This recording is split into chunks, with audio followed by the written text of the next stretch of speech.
Oh,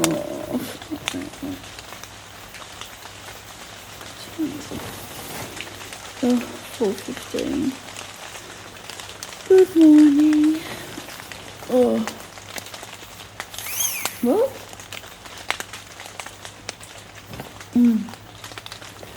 Good morning. Time to wake up, I guess. 4:15, hey? Oh, should be a great day. Haven't slept well.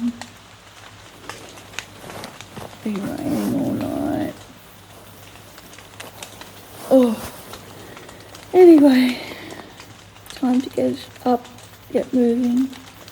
I've let myself sleep in an extra 15 minutes because I only have a smaller hike today. I think it's about 18 k's, so hopefully it'll all go smoothly. Oh, God. Anyway, I'll talk to you soon. Good morning. Well, it's 5:45 in the morning and I have just left campsite number 3, Upper Noosa River campsite, and I'm heading now for Ducky campsite, and then I'll start my official leg of today. Talk soon. And this well may be Nikki and Judy's bridge, and it is quite deep down there, so it's no wonder they freaked out when it was flooded. Okay, I've just taken a slight detour, only about 5 metres off trail. This was the campsite that was recommended to me yesterday because it has a white sandy beach, as you can clearly see here. Perfect for swimming. It doesn't have any facilities while camp. I didn't end up staying here yesterday because of the lure of the picnic table. But yes, it is amazing. It's 800 metres up from campsite number 3. And it absolutely is most definitely spectacular. So, good morning, Upper Noosa River. Time to keep walking.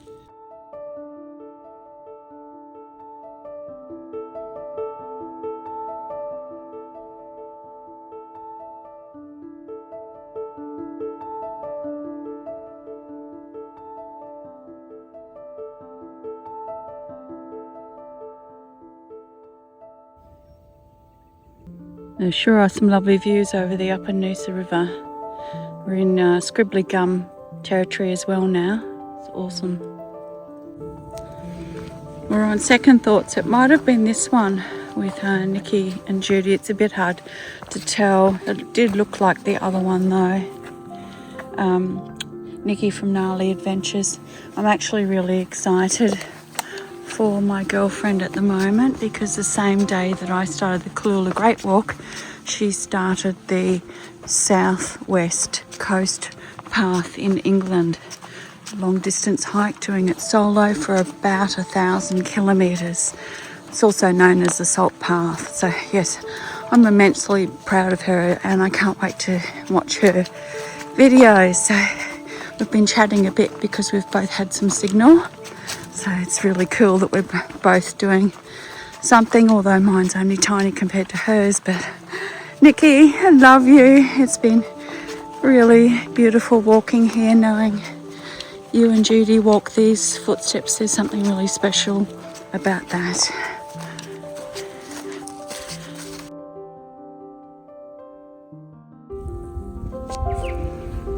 I've woken up to more atmospheric weather conditions this morning. It was drizzling when I was packing up. Don't know if you can see the dew, the raindrops, but it was only very light. So everything's going well.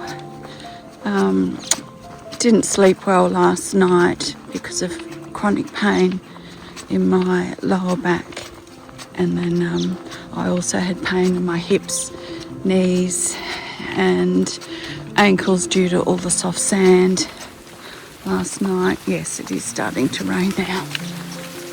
Yes, I didn't sleep well and had a problematic bush turkey yesterday late afternoon when I was down soaking my feet in the pontoon that has eaten a hole, 2 holes actually, through my hip belt enclosure pocket where I keep my snacks for the day.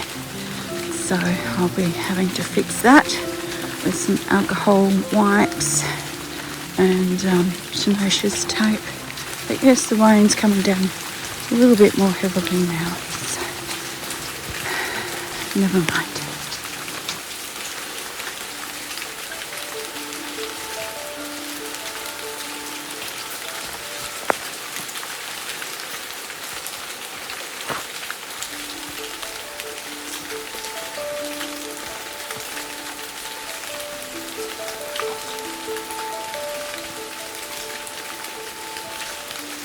This is a low-lying area.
Oh, this is annoying. I've had to drop the quality on my filming in my camera because I don't have much storage left filming too many videos for you guys. So yeah, I'm really sorry about the quality. This is very frustrating. In hindsight, I should have deleted a lot more videos before I left home.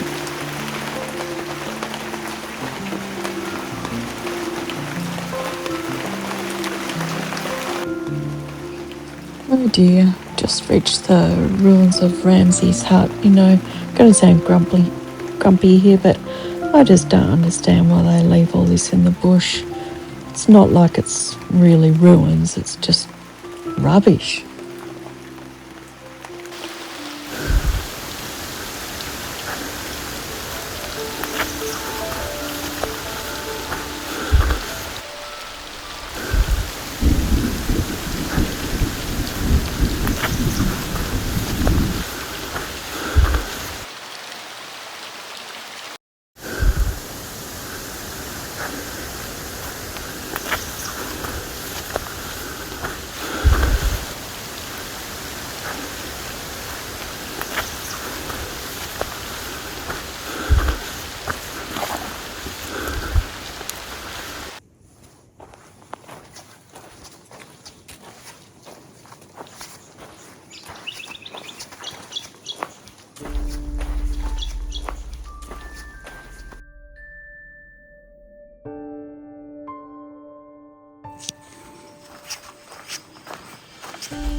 Hi guys.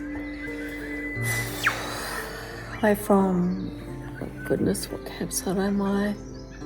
Litoria campground. Fair warning, this is going to be a bit rough and raw today. I might actually start with the stats because I think I'll find that easier to talk about. So I started at the campsite 3 Upper Noosa River today and ended up hiking 18.8 kilometres to Litoria campground. Let me see, what was my elevation gain? 539 metres ascent and 439 descent. Moving time was 4 hours and 38 minutes. And then total time was 6 hours and oh god, I'm tired. 6 hours and 23 minutes all up. So that just gives you an indication of filming and how long that takes. What else? My fastest pace was 4.6 kilometres an hour today, and the slowest was 3.7 kilometres an hour today. So yeah, pace was definitely down today, but there's a good reason for that. Oh boy. So as many of you know, I'm a spinal based disabled adventurer with no sensation in my feet due to spinal cord damage. Speech is affected by chronic pain today. Fused from the waist down, so that's L2, 3, 4, 5, S1, both their side joints, and managing spinal based chronic pain. And you know, the absolutely magical thing about hiking, or rather the sleeping overnight, is usually your body recovers really well, and you know, you can go to bed in quite a bit of heat, quite a bit of pain, but you can usually wake up and it's a brand new day and the body's reset, and it's just does my head in how well the body copes with all of this. For me, the exception is though if I don't sleep well, and last night I hardly slept at all, and there's a few reasons for that, but most of it is because of the spinal based chronic pain caused by the soft sand walking the last 2 days. It felt okay while I was walking each day, and the first night I slept really well, but after yesterday's bigger hike with the soft sand and crossing Cooloola sand patch, that's obviously had an effect on my pain, and in conjunction with the chronic pain, with the spinal based chronic pain, I've also got pain in my hips, knees and ankles. Once again, I just put it down to the soft sand. So usually in times like this, just I take 2 Panadol Osteo, 2 Nurofen, and that fixes it. But it didn't this time, and I didn't sleep well. And we had quite a bit of rain overnight too, and quite a bit of wind as well. So overall, it was just a really disturbed night's sleep. So I'm going to have to be I was really careful with my pace today, because when you're someone who's managing a fairly full-on medical condition, and you don't sleep well, and you're on a multi-day hike or a long-distance hike, the consequence of that is that the risk goes up the following day's walking. So I had to be really careful with how I managed my pace today, so I had to slow down quite a bit. And normally I've been walking up to my fastest pace on this particular hike, being about 5.4 kilometres an hour, so 4.6 is down a bit. It was an easy day's walking as far as trail is concerned. The trail was fabulous. As you have seen, I've had a really moody day, a temperamental day with quite a bit of rain. It rained of the 4 hours 38 minutes, it rained for nearly 3 hours, so 2 hours 45, something like that. And the other issue that I've had today, once again, I've come up against the storage in my phone being full up again. And so the only way really I could manage that on trail today and continue with doing just a little bit was to drop the resolution right down. So as you've seen, the quality of the vision today is all over the place, and as someone who really enjoys videoing and editing and that sort of thing, I don't like that at all, but it was either make that choice or not have any vision for you. And I tried to take mostly photographs, so there's not a lot of video there. So I had that problem with my phone. That was the first problem with the phone, with managing storage. And then the second problem was,